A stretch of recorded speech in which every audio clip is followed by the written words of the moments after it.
The Lord be with you. And with your A spirit. reading from the Holy Gospel according to Saint Luke. Glory to you, O Lord.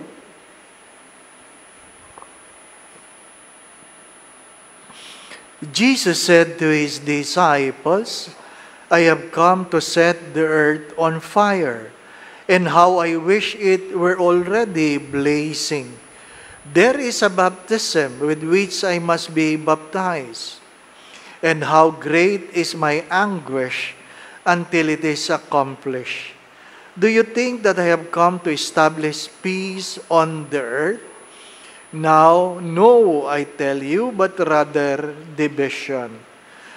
From now on, a household of 5 will be divided, 3 against 2 and 2 against 3.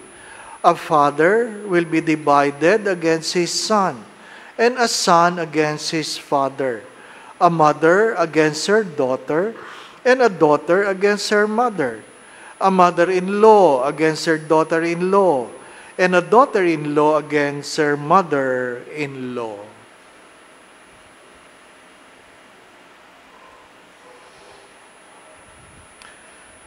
Brothers and sisters, the Gospel of the Lord. Praise to you, Lord Jesus Christ.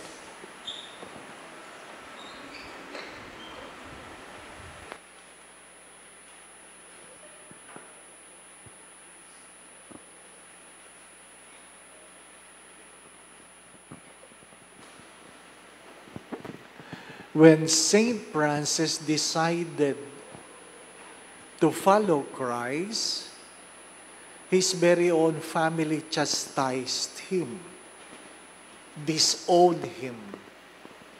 Saint Clare the same, and many saints the same story. It is not that easy to make a choice for God, and it is not that easy to choose God.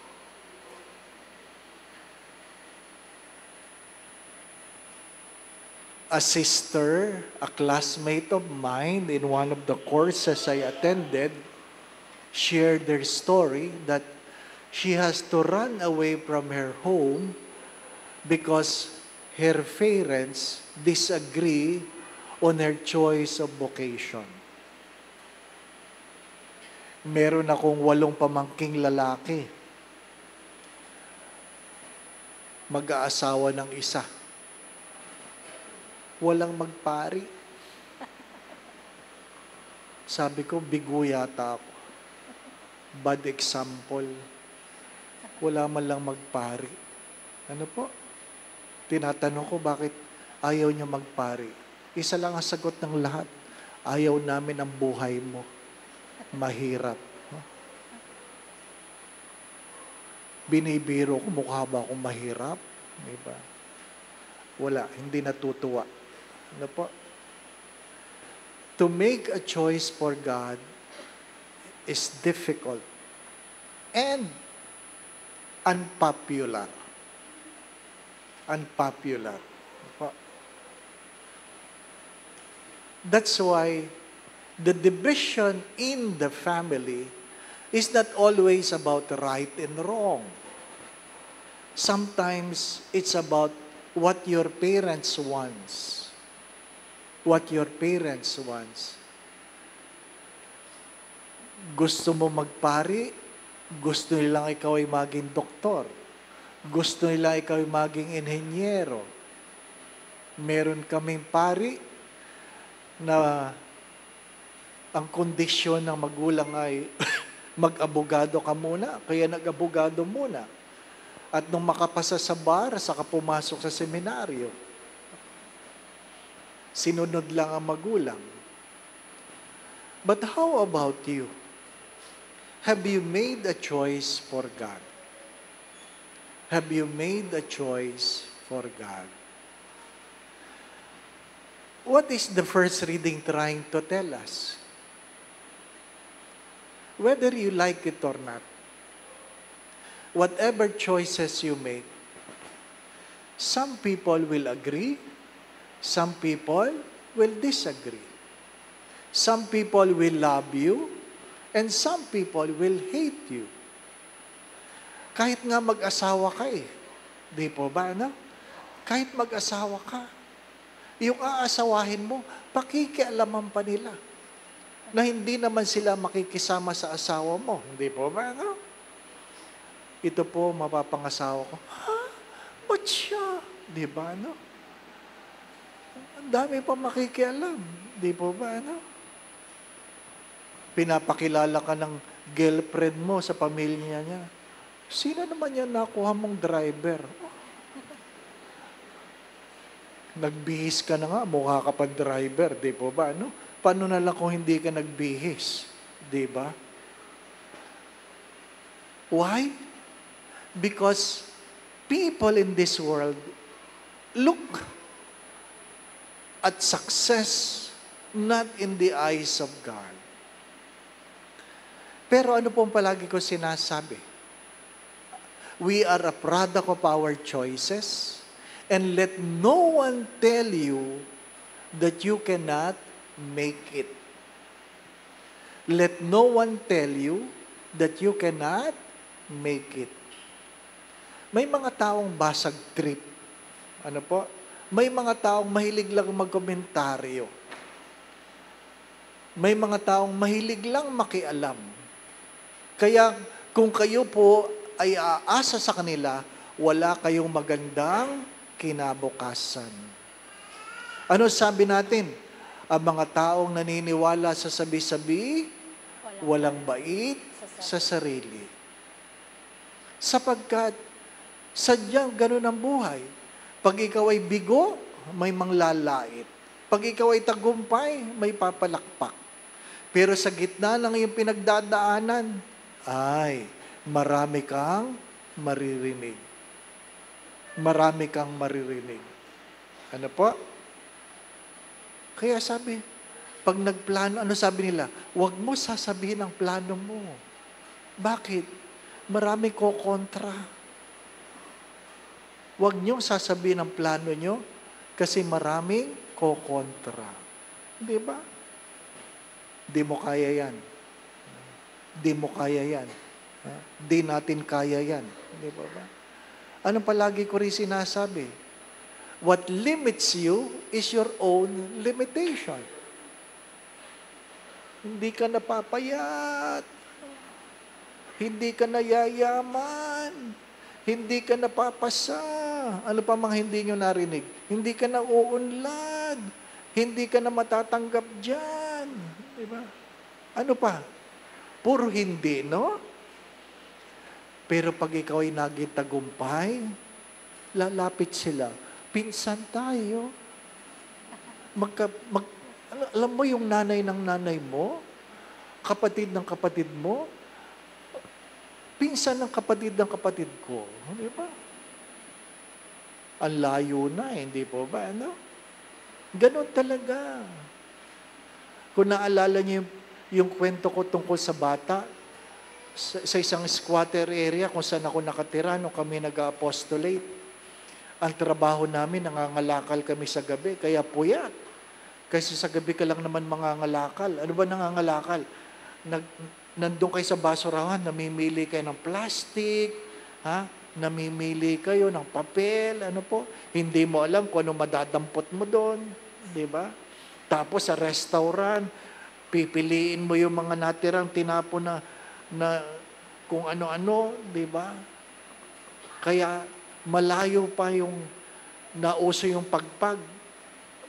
Nakatikim na ako noon. No? Papagpagan mo lang yung kapirasong pork chop. Papagpagan mo lang yung kapirasong chicken na natira. Papagpagan mo lang yung isda. Ano po? Ipiprito. Oh, yun ang ulam nyo kinabukasan. Kaya ko yun. Kasi prinito di po ba? Ano? Ang di ko kaya, yung sinangag.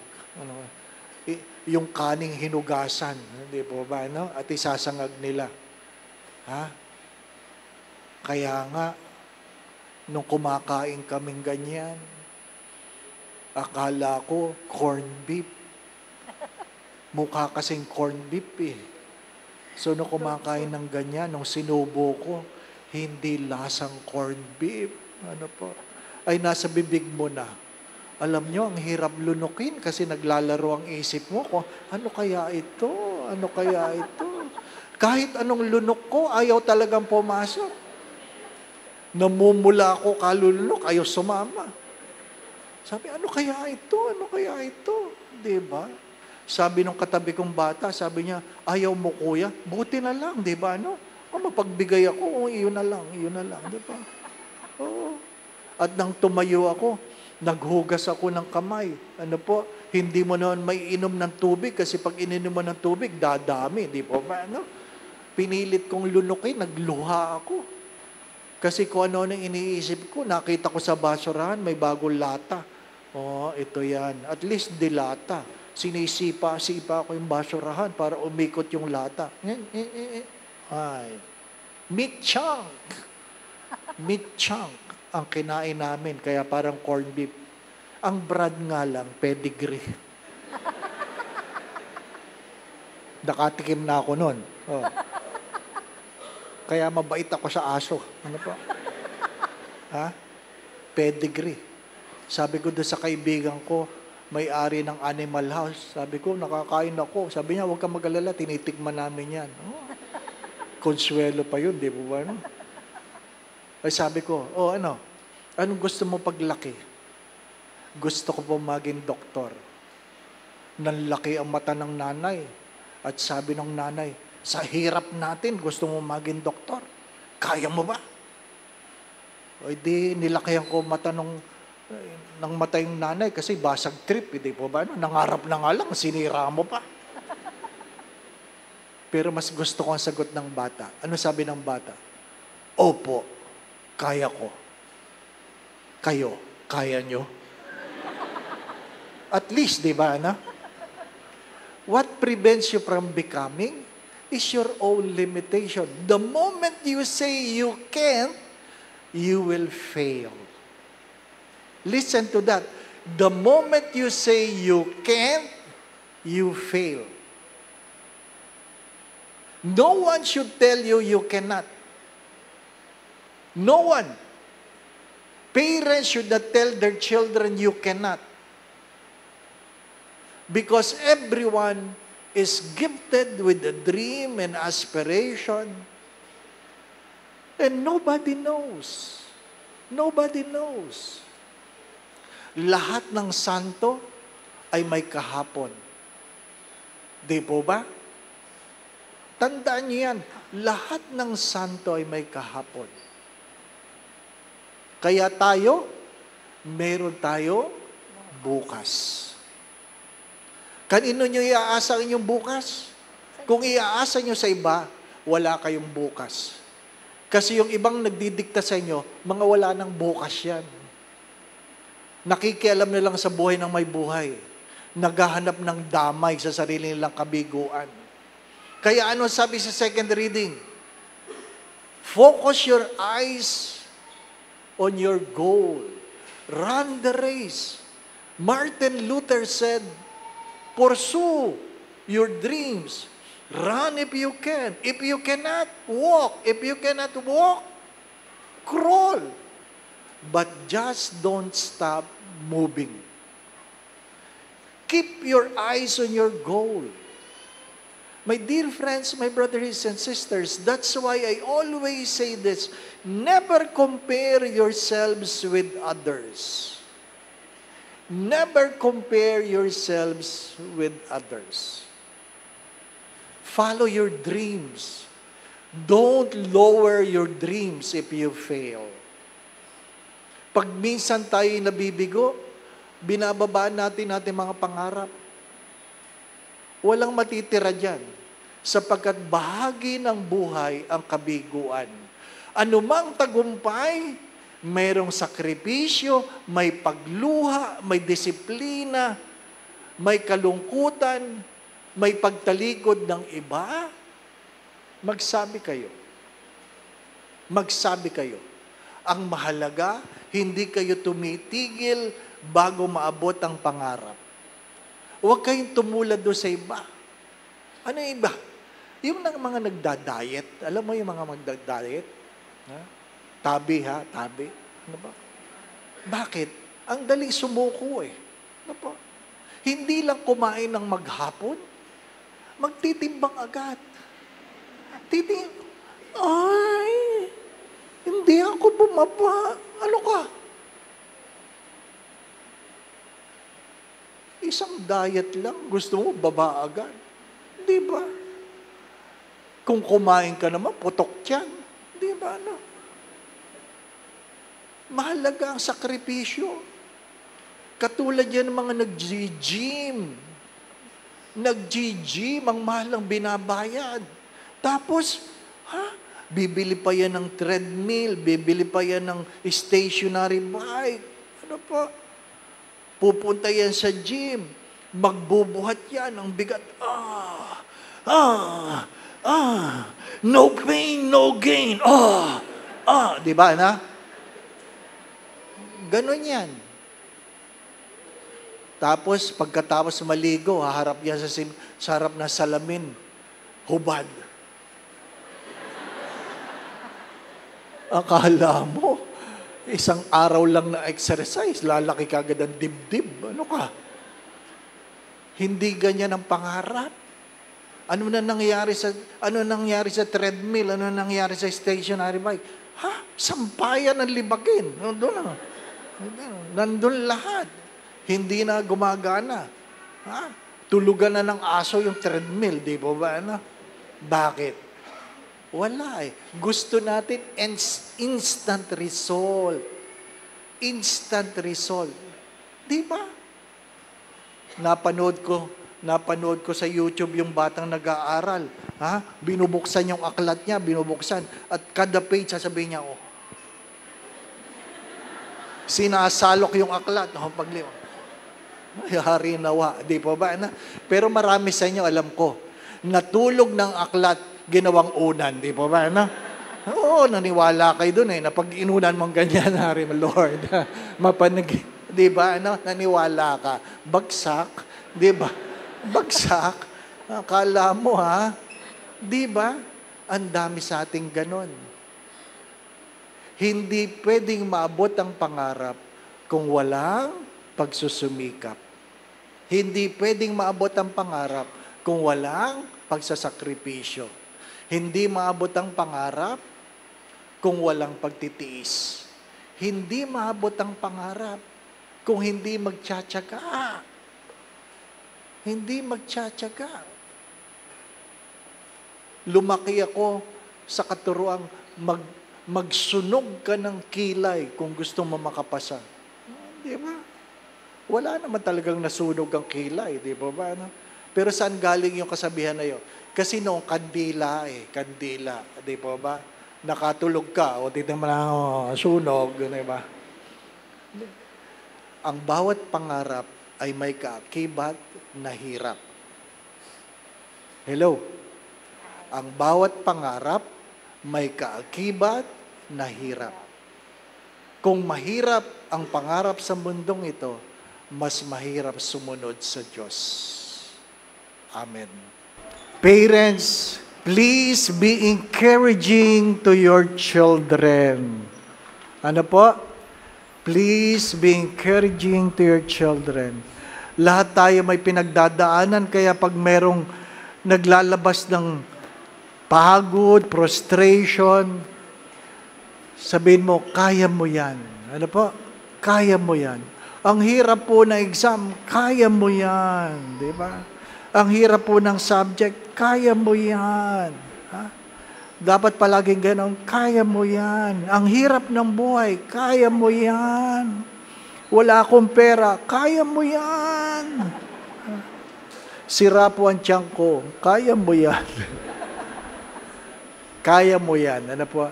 Before the Mass, a brother priest came asking for help, and truly I say to you, mahirap magpari at mahirap bilang pari. Ano pa? Walang madali para sa Diyos. Inuulit ko, habang tumataas ang pangarap, lalong humihirap. Inuulit ko, habang tumataas ang pangarap, lalong humihirap. Kaya dagdagan ang tiis. Ano po? Hindi pwede yung hindi pwede. Ano po? And let no one tell you you cannot do it.